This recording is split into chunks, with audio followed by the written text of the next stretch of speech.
there seem to be some fictional connections between my last video and a recent mention of a program called Operation Warp Speed. Star Trek and Marvel are employing some of the same themes. The Avengers, which I mentioned in my last video, act as if they're in lockdown even though they aren't, and are psychologically affected, I think, although it's not made really explicit, because they had the means of creation and rejuvenation and means of making galactic abundance available in this form of the 6 stones, and didn't have the stones, metaphorically, to use them. There's a lot of this going around these days where people can see what the right thing is to do, but they aren't doing it.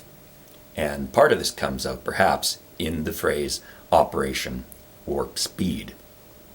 The way I've seen it referred to thus far is very superficial and I would say misleading in terms of how it is a reference to the Star Trek original series episode Spock's Brain, in which Scotty says he's operating at warp speed.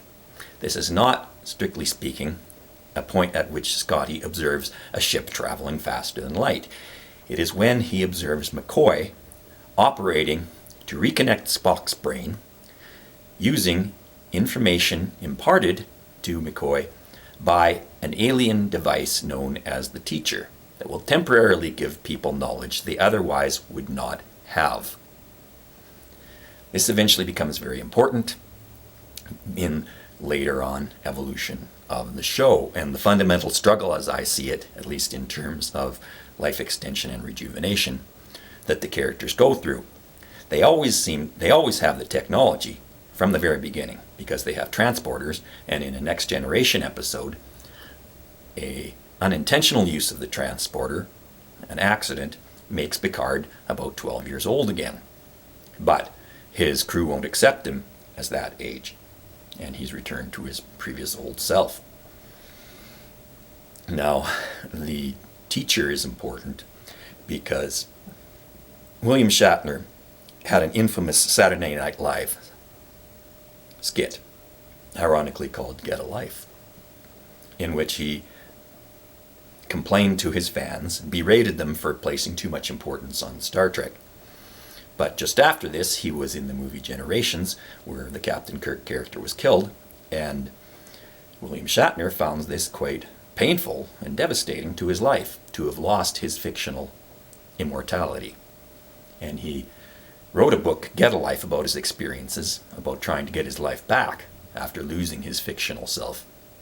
And then went on to write a series of Star Trek novels about the resurrection and continued adventures of Captain Kirk, one of which, interestingly enough, if you've seen my last video, was called Avenger. And the basic plot of Avenger is that a lethal virus, inimical to all conventional forms of plant life, threatens the entire Federation with starvation and dissolution. Here you have Thanos' problem revisited. So Kirk embarks on a quest to find the source of the mysterious virus, is reunited with Spock, and so on.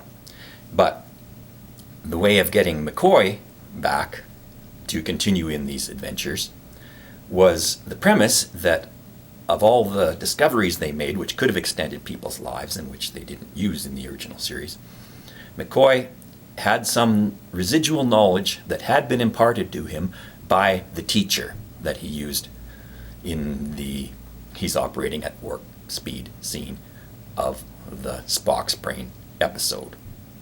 So the Teacher and the phrase he's operating at warp speed were key to the psychological journey that William Shatner went through in allowing for, at first, fiction that would kill his fictional self, and then discovering that he wanted that fictional self back.